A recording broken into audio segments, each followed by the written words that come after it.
করা ওরে চাকরি দে, যদি না করে যদি বিএনপি জামাতের হয় চাকরি বাদ, ঠিক না? সামান্য 20,000 টাকার চাকরির জন্য যদি দেখা হয় কোন দল করে ওইটা যদি দেখা হয়, তাহলে চিরস্থায়ী জান্নাত আল্লাহ কি এমনি এমনি দিবে নাকি? আসতে কয় যারা আওয়াজ দিচ্ছে না, মনে এমনি জান্নাতে চলে যাবো না। আমার বন্ধুগণ, এমনি এমনি জান্নাতে যাওয়া যাবে না, পরীক্ষা দিতে হবে। পরীক্ষা না দেওয়া পর্যন্ত আপনি জান্নাতে যেতে পারবেন না। পরীক্ষা কেমনে নেওয়া হবে তাও আল্লাহ তাআলা দারুণ সুন্দর করে বলছেন। কোরআনের সবচাইতে বৃহত্তর সূরা, সবচাইতে বড় সূরা, সূরা বাকারার ভিতরে আল্লাহ রাব্বুল আলামিন দারুণ সুন্দর করে বলছেন, যারা পারেন একটু ঠোঁট মিলিয়ে মিলিয়ে পড়ুন। ওয়ালা নাবলুওয়ান্নাকুম বিশাইইম মিনাল খাউফি ওয়াল জু'i ওয়া নাকসিম মিনাল আমওয়ালি ওয়াল আনফুসি ওয়াস সামারাত ওয়া বাশশিরিস সাবিরিন। জোরে বলুন আল্লাহু আকবার।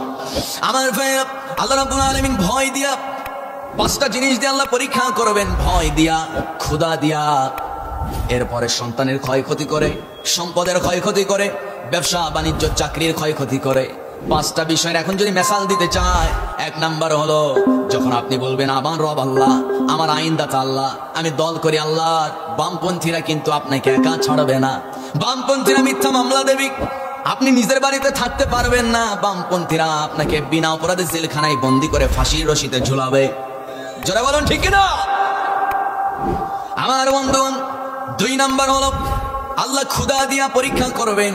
আমার বন্ধুগণ, এই সরকার যখন ক্ষমতায় ছিল, আমার ভাইয়েরা যারা কোরআন আন্দোলন করত, নিজের বাড়িতে ঘুমাতে পারতো না, ঠিক মতো খাবার তারা 2 বেলা 3 বেলা খাবার খাইতে পারতো না। কতক্ষণ ঠিক না? জেলখানায় আল্লামা সাঈদ রাহমাতুল্লাহ আলাইহি তিনি যখন বন্দী ছিলেন, এবং কোরআনের কর্মী যারা যারা কোরআনের পথে চলার কারণে যারা বিনা অপরাধে জেলখানায় গিয়েছিল, বিশেষ করে মুফতি আমির হামজা, এরপর আল্লামা মামুনুল হক, তাদের সঙ্গে সরাসরি আমার কথা হয়েছে। তারা বলেছিলেন যে জেলখানার ভিতর তাদের কেমন এমন খাবার দেওয়া হয়েছে, ওই খাবারের সঙ্গে আবার পয়জন মিশানো ছিল। কি করবি? না খাওয়া শরীর, না খাইলে তো এমনিতে মরেই যাবি। বোঝা যাচ্ছে খাবারের সঙ্গে পয়জন আছে, দীর্ঘমেয়াদী পয়জন, যেগুলো পেটের মধ্যে গেলে দীর্ঘমেয়াদে সে মারা যাবে, বেঁচে থাকতে পারবে না। নাউজুবিল্লাহ বলে। আমার ভাইয়েরা, আমার বন্ধু, বর্তমানে আল্লামা মামুনুল হক তিনি চিকিৎসাধীন অবস্থায় আছেন। আমিরে জামাত তার সঙ্গে সাক্ষাতে গিয়েছিলেন মাত্র 2 দিন আগে। মুফতি আমির হামজা, যে মানুষটা অনায়াসে 2 ঘন্টা ওয়াজ করতে পারতেন, তিনি এখন 1 লাগাতার আধা ঘন্টা কথা বলতে গিয়ে হিমশিম খেয়ে যাচ্ছে। কারণ তাদের শরীরে পয়জন ঢোকানো হয়েছে যেন কোরআনের কথা না বলতে পারে, ঠিক কিনা? আমার ভাইয়েরা, শুধু তাই নয়, আমি অনেক কোরআনের কর্মীর সঙ্গে সরাসরি কথা বলেছি। আমিও তো জেলখানায় গিয়েছিলাম বিনা অপরাধে।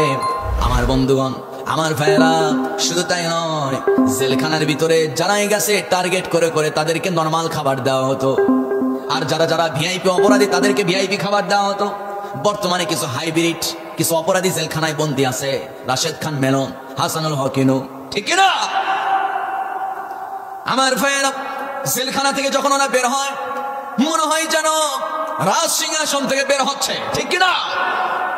আর যখন আলেমদেরকে বিনা অপরাধে জেলখানায় বন্দী করে রাখা হয়েছিল, আমার ভাইয়েরা, আলেমদের হাতে হাত করা, পায়ে রশি, পায়ে বেড়ি, এরপরে কি বলে বুলেট প্রুফ জ্যাকেট, মাথায় হেলমেট, মনে হয় বড় কোনো একজন অপরাধী, ঠিক কিনা বলেন? আমার ভাইয়েরা, এগুলো হচ্ছে ভয় দিয়া, মামলার ভয় দিয়া, রিমান্ডে নির্যাতনের ভয় দিয়া, এরপরে বিভিন্ন মামলার ভয় দিয়ে আল্লাহ পরীক্ষা করবেন। আল্লাহ তাআলা এই সব মামলার মধ্যে আপনাকে ঢুকাবেন, দেখবেন আল্লাহ তাআলা দেখবেন যে আপনি কতটুকু ধৈর্য ধারণ করতে পারছেন, কতটুকু আপনি ধৈর্য ধরে আল্লাহর পথে অবিচল থাকতে পারতেছেন। আমার বন্ধুগণ, শুধু তাই নয়, আপনার সন্তানের ক্ষয়ক্ষতি করে, আপনার সম্পদের ক্ষয়ক্ষতি করে, এরপর আপনার ব্যবসা বাণিজ্য চাকরির ক্ষয়ক্ষতি করে, আল্লাহ তাআলা আপনার বাড়িঘরের ক্ষয়ক্ষতি করে আল্লাহ পরীক্ষা করেন। হযরত আবু বকর রাদিয়াল্লাহু তাআলা আনহু বিশাল একজন ব্যবসায়িক ছিলেন। সে আবু বকর রাদিয়াল্লাহু তাআলা আনহু তিনি যখন কালেমা পড়ে নিলেন, ইসলাম গ্রহণ করলেন, তখন তার ব্যবসা, তার দোকানে আগুন লাগিয়ে দিয়েছিল আবু জেহেলরা। আমার ভাইয়েরা, আমার বন্ধুগণ, এই কোরআনের আন্দোলন করতে গেলে বাতিল শক্তি আপনার ব্যবসা করতে দেবে না, চাকরি করতে দেবে না, আপনার উপরে নানান জুলুম অত্যাচার আসবে। এর মধ্য দিয়ে যারা সবর করবে, ধৈর্য ধরে আল্লাহর পথে অবিচল থাকবে, আল্লাহ বলছেন আল্লাহ তাখাফু ওয়ালা তাহজানু, তাদের কোনো টেনশন নাই, তাদের কোনো ভয় নাই, চিরস্থায়ী শান্তির ঠিকানা, মরতে দেরি আমি জান্নাতে তাকে ঢুকাতে দেরি করব না। আর একটু জোরে আওয়াজ করে বলে আল্লাহু আকবার। আমার বন্ধুগণ, সেই মূসা আলাইহিস সালাম তিনি ঘোষণা দিলেন, আনি আবুদুল্লাহ, ইবাদত করতে হবে কার? এখন আওয়াজ নাই, একটু জোরে আওয়াজ করে বলুন, ইবাদত করতে হবে কার? দুই নাম্বার কথা হলো বিত্তাগুত, তাগুতকে বর্জন করতে হবে। তাগুত শ্রেণী কারা? তাগুত আপনি চিনবেন কেমনে? তারাই হলো তাগুত যারা নিজেরা কোরআন শোনে না, অন্য কেউ যারা কোরআন শুনতে দেয় না, কোরআনের মাহফিল নিজেরাও করে না, অন্য কেউ করতে দেয় না, বরঞ্চ কোরআনের মাহফিলে অনুমতি দিয়া উপরে যায়, ভিতরে ভিতরে আবার ষড়যন্ত্র করে কেমনে তাফসীরটা বন্ধ করা যায়। ঠিক কিনা? আমার ভাইয়েরা, আমার বন্ধুগণ, এরাই হচ্ছে তাগুত। কোরআনের কথা, কার কথা? কোরআনের কথা। এরাই হলো তাগুত, নিজেরা আল্লাহর আইন মানে না এবং অন্য কেউ মানতে দেয় না, মানব রচিত আইন দিয়ে রাষ্ট্র চালায় যেন চুরি করা যায় ক্ষমতায় বৈশা। ঠিক কিনা?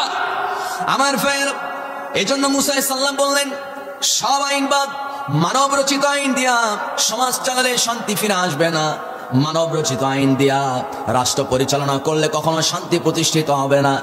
আমার বন্ধুগণ, মূসা আলাইহিস সালাম যখন এই ঘোষণাগুলো দিলেন, তখন ওই আল্লাহর ওলি বালাম ইবনে বাওরা, বিখ্যাত আল্লাহর বুজুর্গ, ওই বুজুর্গের কিছু অনুসারী আছে, যে অনুসারীগুলো মূর্তি পূজক ছিল, তার হাতে হাত রেখে হাজার হাজার মানুষ ইসলাম ধর্ম গ্রহণ করেছিলেন। সেই বালাম ইবনে বাওরা যা দোয়া করে তাই তো আল্লাহ কবুল করে নেয়।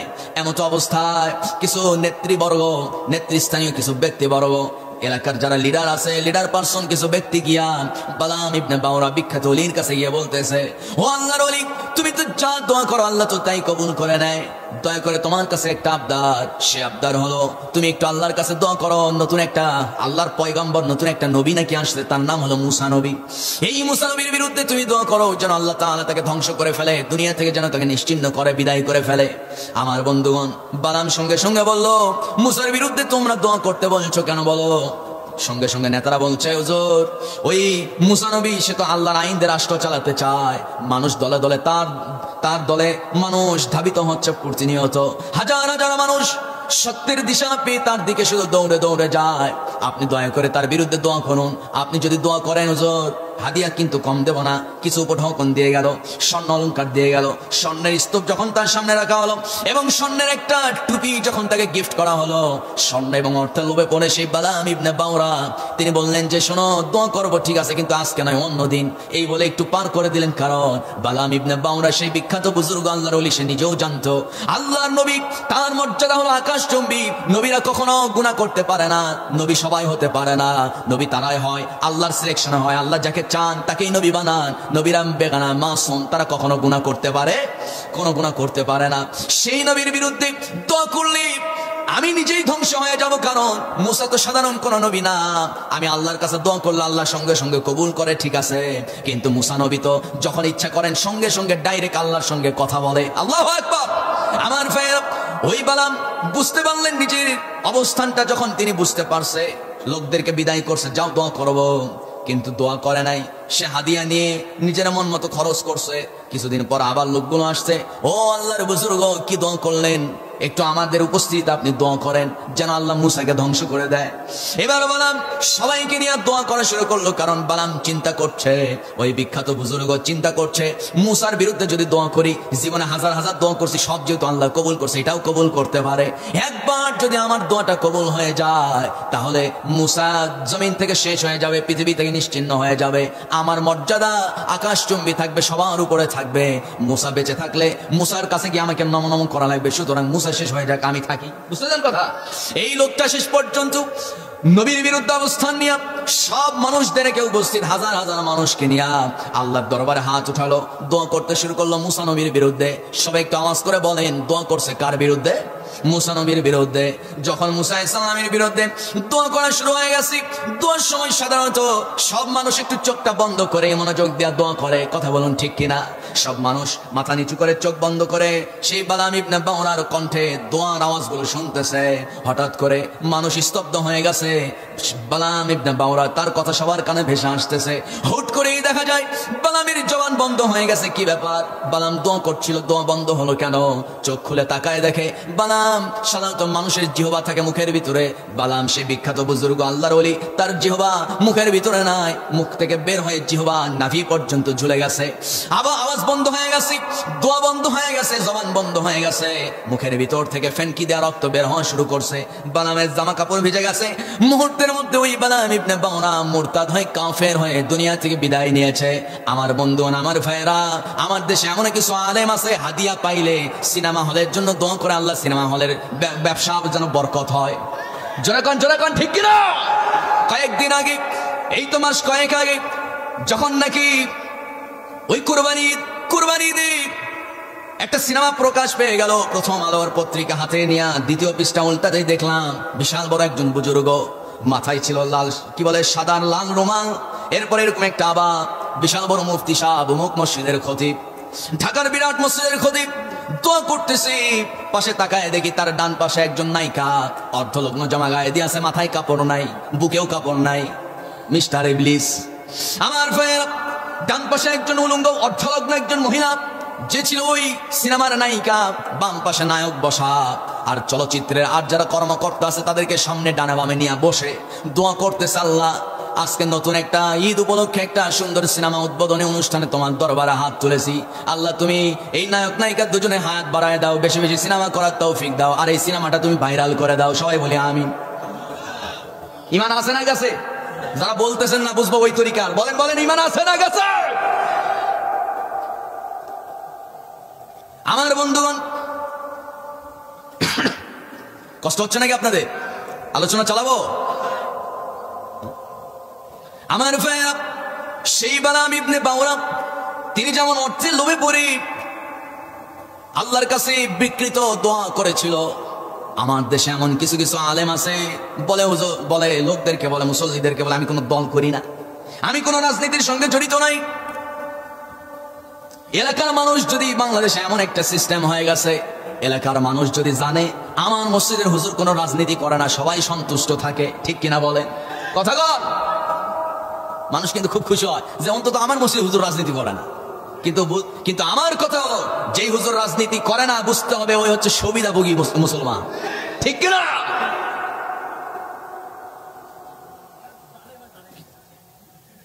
ওই জালেম, তাই না? সম্মানিত ভাইরা, এরকম জালেম নামক কিছু আলেম আছে না নাই? জোরে বলতে হবে, আছে না নাই? তার মধ্যে বিখ্যাত জালেম ছিল, তার নাম হলো, তার নাম আমি নিব না, যাই হোক, তিনি আল্লামা সাইদি রহমাতুল্লাহ আলাইহি, তার বিরুদ্ধে অবস্থান নিয়েছিল, শাহবাগীদের সঙ্গে হাত মিলিয়েছিল। সম্মানিত ভাইরা, সম্মানিত বন্ধুগণ, যাই হোক, আল্লাহ তাআলা এদেরকে হেদায়েত দান করুক। একটু আস্তে কোনা আমিন। আমি অবাক হয়ে গিয়েছিলাম সেদিন, যেদিন বাইতুল মুকাররমের মসজিদের খতিব পালিয়ে গিয়েছিল। অবাক, গোটা বাংলাদেশ অবাক যে জাতীয় একটা মসজিদের খতিব পলাতক। কেন পলাতক? মূল কারণ হচ্ছে বড় মুফতি হতে পারে, বড় মুহাদ্দিস শাইখুল হাদিস হতে পারে, কিন্তু ছিল স্বৈরাচার সরকারের গোলাম। জোরে বলতে হবে মুসলমান, ঠিক কিনা? আমার ভাইয়েরা, এরা হচ্ছে ওই বালাম ইবনে বাওরা, ওই ওলির দলভুক্ত হয়ে যাবে। আমার বন্ধুগণ, আমার ভাইয়েরা, আর অল্প কয়েকটা মিনিট আমাকে সময় দেন, একটু কান লাগান। ইমান কেন চলে যায়? খুব মনোযোগ। ইমাম সাহেব যদি দোয়া করে, ভালো করে বোঝেন, ইমাম রাজনীতি করে না, ইমাম সাহেব কোন রাজনীতির সঙ্গে জড়িত না, ঘোষণা দিয়ে দিয়েছে বড় একটা দরবারের পীর সাহেব, বিশাল বড় পীর সাহেব, নামি দামি পীর সাহেব। নামি দামি পীর সাহেব বাংলাদেশে আছে না নাই? কম রাগ করতেছেন নাকি আপনারা? আছে না নাই? অনেক বড় পীর সাহেব।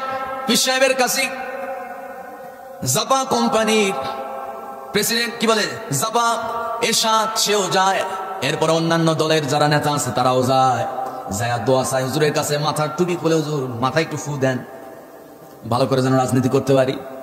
আর হুজুর রাজনীতি করে না। আমার ভাইয়েরা, তালগাছ মার্কা পীর সাহেবের কাছে গেছে, হুজুর দোয়া করেন এমপি পদপ্রার্থী যেন আল্লাহ আমারে বিজয় করে। কলাগাছ মার্কা গেছে, হুজুর এমপি পদপ্রার্থী দোয়া করেন যেন বিজয় হতে পারি। কারণ কলাগাছ মার্কা, তালগাছ মার্কা হুজুরের কাছে গেছে, মূল কারণ হলো, দুজন কিন্তু এক হুজুরের কাছে গেছে, মূল কারণ হলো হুজুর রাজনীতি করে না। কিন্তু হুজুরের বলা উচিত ছিল মানুষ হিসাবে কেবলমাত্র দল করতে হবে, রাজনীতি করতে হবে, আল্লাহর কোরআনের কথা বলুন, ঠিক কিনা? আমার ভাইয়েরা, আমার বন্ধুরা, অবস্থান ক্লিয়ার করতে হবে। অবস্থান ক্লিয়ার যদি না করতে পারেন, জান্নাত আপনার কপাল থেকে ছুটে চলে যাবে। আমার ভাইয়েরা, আমার দেশে কাদিয়ানি আছে না নাই বলেন? আসতে বলবেন না, কাদিয়ানি আছে না নাই? নীলফামারী জেলার পার্শ্ববর্তী জেলার নাম কি? পঞ্চগড়। ওই পঞ্চগড়ে গিয়েছিলাম। ঢাকা শহরেও কাদিয়ানিদের মসজিদ আছে, পঞ্চগড়ে কাদিয়ানির সংখ্যাটা একটু বেশি। আমার বন্ধুগণ, এখানেও হয়তো থাকতে পারে, কিন্তু মূল কথা হলো কাদিয়ানি কিন্তু বিশ্বাস করে, যারা কাদিয়ানি অনুসারী তারা বিশ্বাস করে আল্লাহ এক, আল্লাহর নবী মুহাম্মদ সাল্লাল্লাহু আলাইহি ওয়াসাল্লাম সত্য নবী, এবং তারা বিশ্বাস করে আল্লাহর কোরআন সত্য। সব ঠিক আছে, নামাজ রোজা সব ঠিক আছে, নরমালি কিছু ত্রুটি থাকতেই পারে, কিন্তু মূল কথা হলো তাদেরকে যে আমরা কাফের বলি, সমস্যা হলো এক জায়গায়। চিৎকার মেরে নীলফামারীবাসী বলেন, সমস্যা কয় জায়গায়? এক জায়গায়। সেই জায়গাটা কোথায়? আল্লাহ রাব্বুল আলামিন তাও সুন্দর করে দুনিয়ার তাম মানুষকে সতর্ক করে বলছেন। যারা পারেন একটু ঠোঁট মিলিয়ে মিলিয়ে পড়ুন, মা কানা মুহাম্মাদুন আবা আহাদিম মির রিজালিকুম ওয়ালাকিন রাসূলুল্লাহি ওয়া খাতামান নাবিয়্যিন ওয়া কানা আল্লাহু বিকুল্লি শাইইন আলিমা। জোরে বলুন আল্লাহু আকবার। আমার ভাইরা, মহান রব্বুল আলামিন বলছেন মুহাম্মদ আল্লাহর রাসূল, তিনি শেষ নবী, খাতামান নবিয়্যিন, শেষ পয়গম্বর, শেষ নবী। আমার ভাইরা, আল্লাহর কথা হলো মুহাম্মদ শেষ নবী, কাদিয়ানীদের কথা হলো মুহাম্মদ নবী ঠিক আছে, কিন্তু শেষ নবী না। তাহলে শেষ নবী কেডা? শেষ নবী হলো গোলাম আহমদ কাদিয়ানী। জোরে কন নাউজুবিল্লাহ। একটু চিৎকার মেরে বলেন, ঈমান আছে না গেছে? আমার ভাইরা, ইবলিস আছে না নাই বলেন? কোথায় আছে? মানুষের রগে ইবলিস কই ধোকা দেয় বলেন? নফসে। ইবলিস মূলত কোন জায়গায় ধোকা দেয়? সূরা নাস তো আমরা সবাই জানি, কিন্তু সূরা নাস তার অনুবাদ তো আমরা সবাই পড়ি না, এই জন্য জানি না। সূরা নাসের মধ্যে আল্লাহ তাআলা বলেছেন ইবলিস মূলত মানুষের কোন জায়গায় ঠোকা মারে শোনেন। যারা পারেন একটু সূরা নাসটা পড়ে নেন। কুল আউযু বিরাব্বিন নাস মালিকিন নাস ইলাহিন নাস মিন শাররিল ওয়াসওয়াসিল খান্নাস আল্লাযী ইউওয়াসওয়িসু ফি সুদুরিন নাস মিনাল জিন্নাতি ওয়ান নাস। জোরে বলুন আল্লাহু আকবার। সূরা নাসের ভিতরে মহান রব্বুল আলামিন বলছেন কলবের দরজা হলো সুদূর, ইউওয়াসওয়িসু ফি সুদুরিন নাস, কলবের দরজা হলো সুদূর। আমাদের কলব আছে না নাই বলেন? আস্তে বলবেন না, আছে না নাই?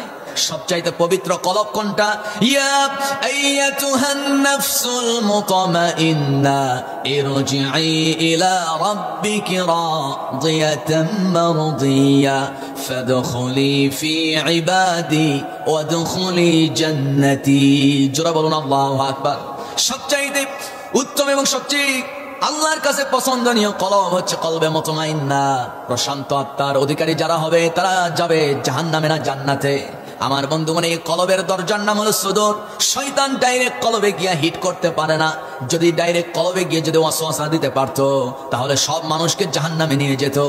শয়তান ডাইরেক্ট কলবে ঠোকা মারতে পারে না, কিন্তু শয়তান ওয়াসওয়াসা দেয় সুদূর, কলবের দরজায় গিয়ে টোকা মারে।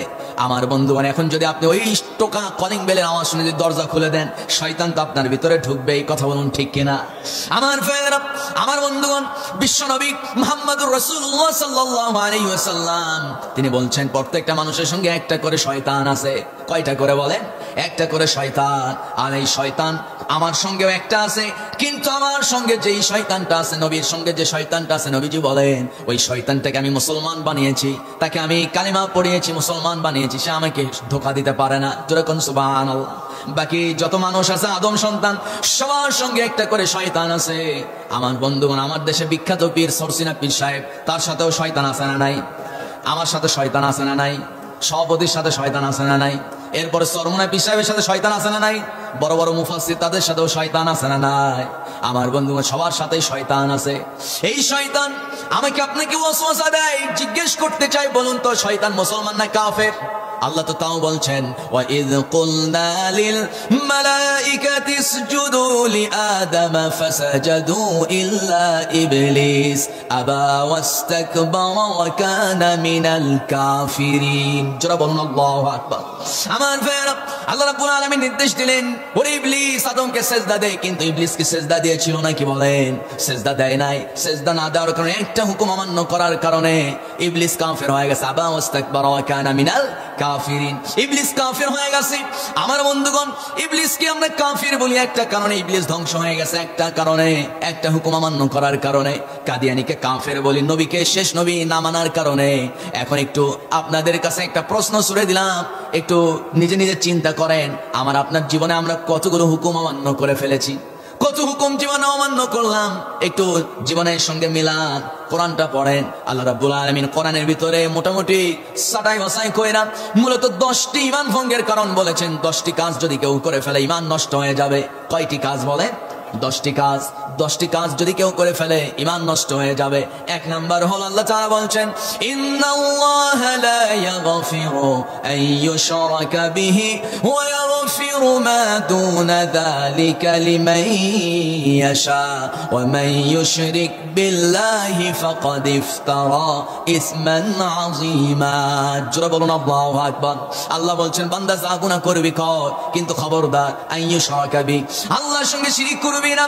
আল্লাহর সঙ্গে যদি কেউ শিরিক করে ফেলে ঈমান থাকবে নাকি বলেন? আসতে বলবেন, ঈমান থাকবে? থাকবে না।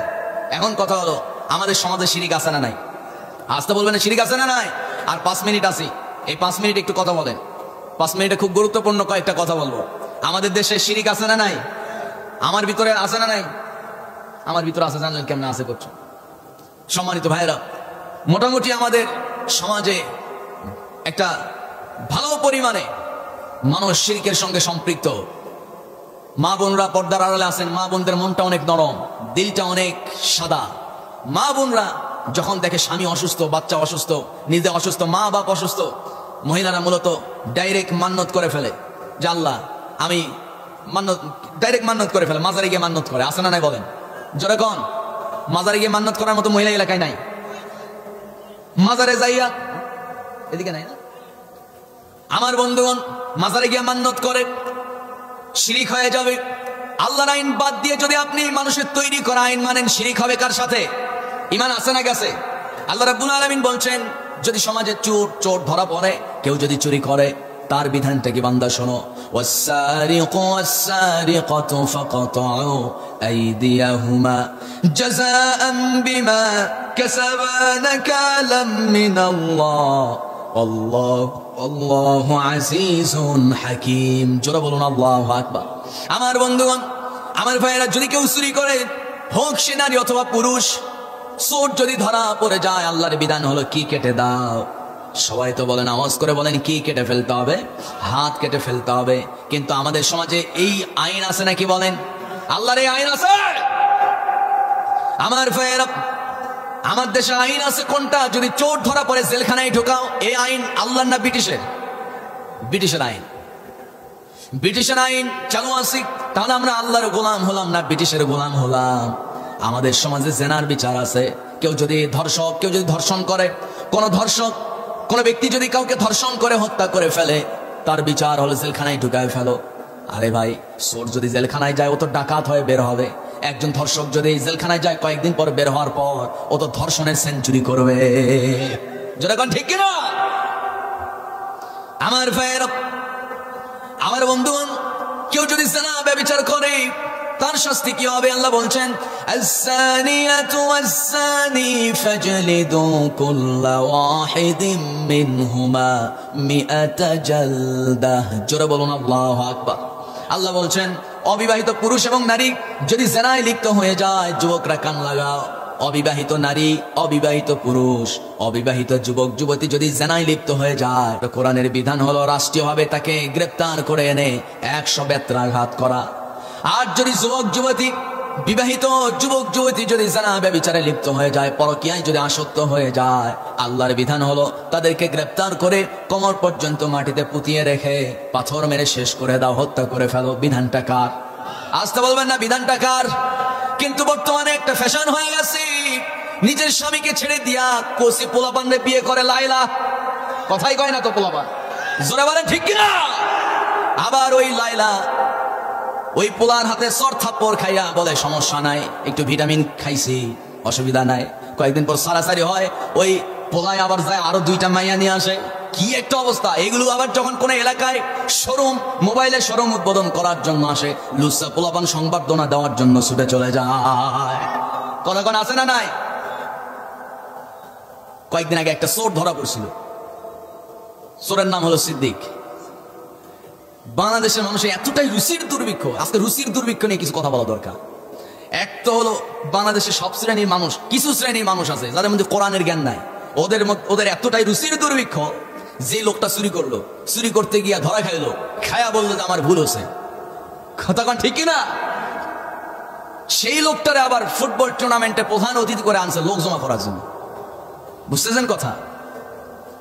আমার ভাইরা, সম্মানিত বন্ধুগণ, প্রায় 12টা বেজে গেছে। আলোচনা কি চালাবো না দোয়া করব? আলোচনা চালাবো না দোয়া করব? চলো হুজুর মুবারক। অবিবাহিত যুবক কারা কারা আছে 2টা হাত উঁচু করে একটু দেখাও। যারা বিয়ে করেন নাই তুলছে, হাত তুলছে। কি ওই পোলাটারে কে বিয়ে দিছ? হাত উঠাও। মসি ওটা নাই বিয়ে করছো, হাত নামা। আমি তো বিয়ে করছি। আমি একটু সবাইকে একটু সাহস যোগাই দিচ্ছি। আবার মনে করেন যে আরো একটা হাত তুলছেন সবাই, হাত উঠান না। হাত না উঠালে তো জীবনে বিয়ে করতে পারবেন না। আবার দোয়া করে দিব না? একটা তাকবীর দেন তো, লিল্লাহে তাকবীর। সাউন্ড নাই, এই গিয়ারে কিন্তু আপনি ওই সামনে আগাতে পারবেন না। নারায়ে তাকবীর। হাত নামান। এবার বিবাহিত যারা আছেন, আমার দলে যারা আছেন, হাতগুলো একটু উঁচু করেন। কেউ মুরব্বী বাবাজি আবার বিয়ে করবেন নাকি আপনি? হাত উঠান।